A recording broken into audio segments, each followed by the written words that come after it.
Grazie Filippo. Allora, adesso prima di far parlare anche alcuni testimoni, diciamo, dall'area vasta e dall'Interland, Francesco, diciamo, può raccogliere un po' tutte le diverse cose che sono state dette, gli stimoli che sono stati lanciati dagli interventi precedenti. Insomma, è anche arrivato il momento di dirci che cosa può fare il centro-sinistra, che cosa può fare anche un consigliere come Francesco Arus per Cagliari e insomma, per l'area vasta. Grazie a tutti. Io faccio delle pre-conclusioni perché dopo il mio intervento mi trasformerò in moderatore e daremo la parola anche a qualche amministratore dell'area vasta che ci darà invece la prospettiva appunto di Cagliari vista da fuori città. Io ringrazio gli amministratori che sono intervenuti. Non c'è Massimo che è andato a fare telefonate, sempre si è lodato, ci sono gli altri che ringrazio anche per essersi assunti la responsabilità. Chi in questi anni soprattutto amministra un comune grande come Cagliari ha un ruolo di frontiera, è quello che i cittadini hanno votato, l'unico ad essere stato votato, perché i parlamentari non li ha votati nessuno, i governi tecnici che si sono succeduti in questi anni non li ha votati nessuno. Le scelte però prese da quei governi sono ricadute su di voi che siete stati votati da qualcuno e quindi su di voi ai quali il vostro tabaccaio, il vostro edicolante, il vostro panettiere vi chiede conto ogni volta della Tares che aumenta per via degli aumenti di Roma, dell'IMU imposta dal comune di Cagliari meno che in altri comuni grazie alla revisione della spesa fatta in comune, sempre per via di decisioni miope prese a Roma. E insomma è a voi che cercano e quindi è a voi che va il mio ringraziamento e quello di tutti quelli che hanno sostenuto quella battaglia e che ancora ci credono. Tutto questo in un periodo in cui lo Stato ha tagliato e la Regione ha latitato. Si pecca per opere, cioè con le opere e anche con le omissioni. Sicuramente la Regione ha peccato con entrambe le cose. Le omissioni sono state sconcertanti. Allora abbiamo una spesa per investimenti in Regione che ha portato una spesa sotto zero, cioè si privilegia la spesa corrente e la spesa per gli investimenti, quindi per le opere pubbliche, ha portato a un residuo, cioè ai residui per 4 miliardi di euro. Queste sono le promesse accumulate in anni e anni di finanziarie che non hanno portato a niente. In quei 4 miliardi di euro, per esempio, ci sono anche 30 milioni per risanare i palazzoni di Sant'Elia. Sono lì. A ogni campagna elettorale, ce l'ha ricordato il sindaco, vengono tolti fuori.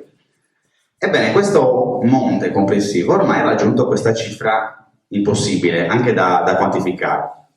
Ed è in aumento, perché noi abbiamo, a fronte di 8 miliardi di stanziamento, una spesa che non supera i 6 miliardi, non supera i 5 miliardi, anzi.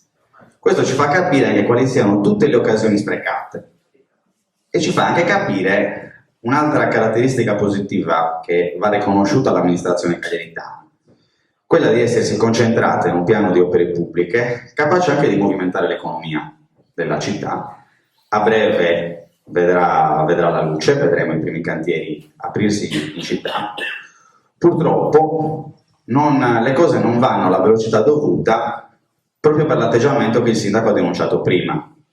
Quella volontà in Viale Trento di bloccare tutto quello che può essere targato Z, esattamente come prima l'amministrazione Floris aveva la volontà di bloccare tutto quello che poteva essere targato Solu, sta bloccando una città. Noi abbiamo perso tantissimi treni in passato, non possiamo permetterci di perderne altri. Il fatto che si giochi anche con i destini di attività economiche e con la vita dei cittadini, perché quando la regione blocca il pool, il piano dei litorali, mette a rischio attività economiche e mette a rischio anche un qualcosa che appartiene a tutti noi cagliaritani. Quando il comune è costretto a fare le corse per approvare la variante per l'ospedale marino, che è un rudere che ogni amministrazione di qualunque colore politico dovrebbe avere il dovere di restituire alla città il prima possibile, di sottrarre al degrado, ebbene non fa un torto a Massimo Zedda, a Sella, all'assessore Frau, alla giunta, ai consiglieri comunali, fa un torto alla città. E quindi noi non possiamo perdere altri treni. L'unica strada che può dare un'amministrazione seria alla regione e alla sua capitale è il governo di centrosinistra di Francesco Piglia. Se avete notato, una delle cose che più mi piace della proposta che stiamo avanzando come centrosinistra è il fatto di non andare per slogan, quindi poco tempo per la comunicazione politica di bassa lega, poco tempo per le battute, quelle le lasciamo ad altri che si danno dello schettino, della Costa Concordia, ma non parlano dei trasporti navali e non parlano di cose concrete, e soprattutto la conoscenza del dato e il partire dei dati. Oggi siamo in una fase dove i cittadini non meritano e non accetterebbero di ricevere delle promesse, quelle promesse che a ogni campagna elettorale vengono sbandierate. Oggi noi, anche per il quartiere dove ci troviamo, non dobbiamo promettere un euro, non dobbiamo promettere niente, dobbiamo garantire il nostro impegno prioritario e non dobbiamo dire bugie, perché la classe dirigente che guiderà la Sardegna dovrà essere diversa da quella che l'ha guidata sinora. Non ne possiamo più di telefonate a Putin, di zone franche. La zona franca per il 2014 non è altro che il remake della telefonata di Putin del 2009. È uno schema, è un copione, ogni anno ce n'è una diversa. Avrà lo stesso effetto, cioè nessuno, cioè 80.000 posti di lavoro in meno, cioè nessuna risposta e nessun mezzo dato ai comuni, gli enti più vicini ai cittadini, per rispondere alla crisi. E sono tante le cose lasciate aperte. Pensiamo alla metropolitana leggera di Cagliari, che con l'ultima giunta di centrosinistra stava per partire, era arrivata a Piazza Repubblica e che il centrodestra ha colpevolmente lasciato in un cassetto, sicché l'assessore Coni, insieme ad altri, ha coraggiosamente deciso di prendere in mano la situazione e insieme alla regione riuscire a riprendere quel ragionamento e quel progetto. Ma abbiamo perso 5 anni, perché noi 5 anni fa avevamo diritto di arrivare sino a Piazza Matteotti con un mezzo ecologico e sicuro. E invece non l'abbiamo fatto perché il comune di Cagliari all'epoca pensava ancora di scavare, di spendere milioni di euro per un'opera che nessuno voleva, mentre tutto il resto d'Europa andava in un'altra direzione.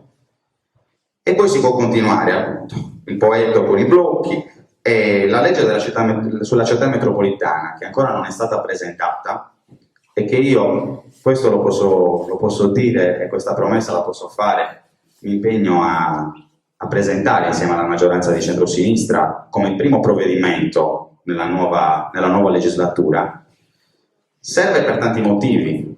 Abbiamo le risorse a rischio, abbiamo necessità di una nuova governance.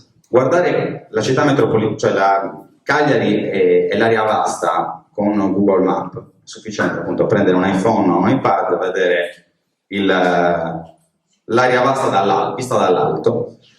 Ci sembra un'unica città. Perché è un'unica città? Ormai tra i comuni non c'è soluzione di continuità. Non si passa da Cagliari a Monserrato, da Cagliari a Quartu, da Quartu a Quartuccio, senza che ci sia più l'agro. Cagliari non ha più agro. Ebbene, tutti i ragionamenti futuri vanno fatti insieme, non soltanto perché bisogna evitare che quelli di Selagius vengano a buttare la spazzatura a Cagliari, anche per quel motivo, non perché ci sia un problema, ma perché finché non avremo un unico modo di gestire i rifiuti all'interno di un'area che di fatto è una città, urbanisticamente parlando, avremo anche di questi problemi. Né possiamo vietare che chi abita a Elma si iscriva il figlio a scuola a Cagliari, magari vicino al posto di lavoro. Cioè, non è mettendo i caselli tra un comune e l'altro che si risolve la questione. Si risolve con una governance di città metropolitana. Iniziamo a capire i problemi insieme e iniziamo anche a capire come svilupparci. Per esempio, e anche su questo voglio essere chiaro, non è costruendo nuovi quartieri negli spazi rimasti tra un comune e l'altro che possiamo andare avanti. Non è costruendo anche a nord di Cagliari, per essere chiaro, che possiamo dare risposte ai bisogni di casa che abbiamo in città, soprattutto in un momento in cui appunto i problemi sono altri.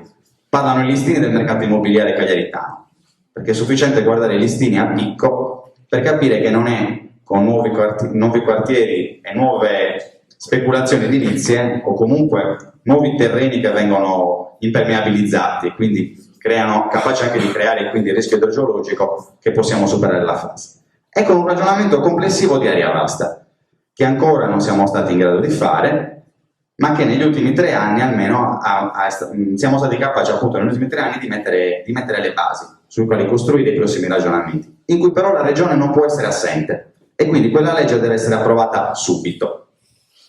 Poi riguardo la capitale della cultura, lo diceva Francesca, è colpevolmente mancata la regione e noi ora siamo un passo, se non altro, da una vittoria di tipo economico e finanziario per la nostra città, perché a prescindere da chi sarà la vincitrice, spero Cagliari, avremo comunque diritto a finanziamenti ulteriori, che in questo periodo di tagli non fanno mai male, soprattutto se portati in un settore che in tutta Europa dà alta occupabilità, inquinamento zero, ed è anche capace, meglio di altri, di lanciare dal punto di vista del marketing e della comunicazione generale il nome della nostra città.